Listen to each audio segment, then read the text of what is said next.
Cruising at 33,000 feet, this aircraft is approaching a very critical situation. But the two pilots have no idea what's soon about to happen will shock not only the crew, but you as well. Stay tuned. Back in August of 2005, a couple of different travel companies had come together to plan a shorter flight between Panama and the French Caribbean island of Martin as part of a holiday to operate the flight. They had found a small Colombian charter airline called West Caribbean Airways, and for you to really understand this story, you need to know a little bit more about this company.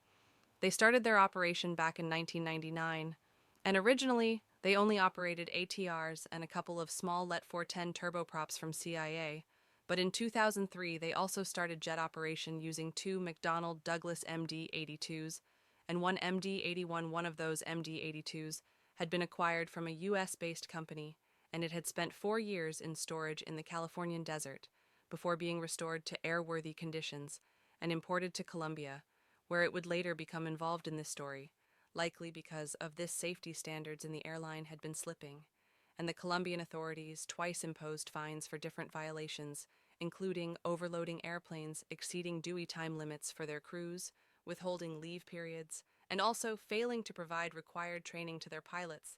But West Caribbean Airways was so short of cash that they couldn't even pay that $45,000 fine imposed by Colombia Civil Aviation Authority. And according to later filed lawsuits, the Colombian CA responded to this, not by shutting down the airline as you might expect, but by instead reducing the size of the fine, which seems like a pretty odd thing to do. And things got even worse in March of 2005, when one of the airlines, Let 410, crashed on Colombia's Ada Providencia, killing 9 people after that accident. The CAA placed the airline under even closer observation, but they still allowed them to continue carrying passengers now. As so often happens when an airline is on the brink of bankruptcy, the problems just tends to pile on, so a 000224 short. While later 2 of West Caribbean Airways 3M the 80s were grounded indefinitely since they required some heavy maintenance, which the airline just couldn't afford. But the passengers from Martinique had of course no idea about the state of the airline when they arrived at Tocumen International Airport in Panama City for their late-night flight on August the 15th, 2005. A total of 152 passengers were booked on the flight, and all but one of them were residents of Martinique. In addition to those passengers, there were also 8 Colombian crew members on board, including the 2 pilots. The captain was 40 years old and had 5,942 hours of total flying time. And these hours included 1,128 hours flown on the MD-82, which they were now scheduled to operate. The first officer, meanwhile, was just 21 years old, which in some countries is the minimum age to even become an airline pilot.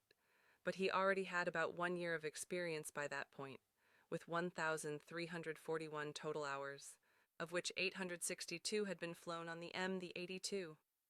Now, unfortunately, these pilots were both subjected to quite a bit of background stress as they were getting ready for this flight, and that stress had been caused almost entirely by factors outside of their own control.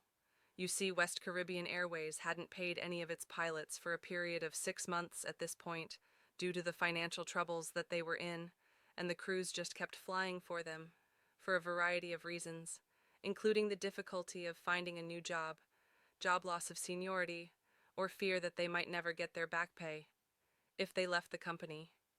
Now, obviously, you can't live on thin air, so the captain had been forced to open up a restaurant and a pub, which he ran during his off time in order to make ends meet. And that obviously meant that there was no way that he was getting adequate rest, especially since he was also flying for an airline that had been known to violate duty time limits. But having said that, it should also be mentioned that since 2/3 of the airline's MD-80s were grounded, he wasn't actually flying that much, only 56 hours in the last 90 days, which is quite low by airline standards anyway. According to sources, this situation was also causing some tension in his family life, which would have then increased his stress levels even further. And it's also worth mentioning that the composition of this flight crew carried some additional potential risks.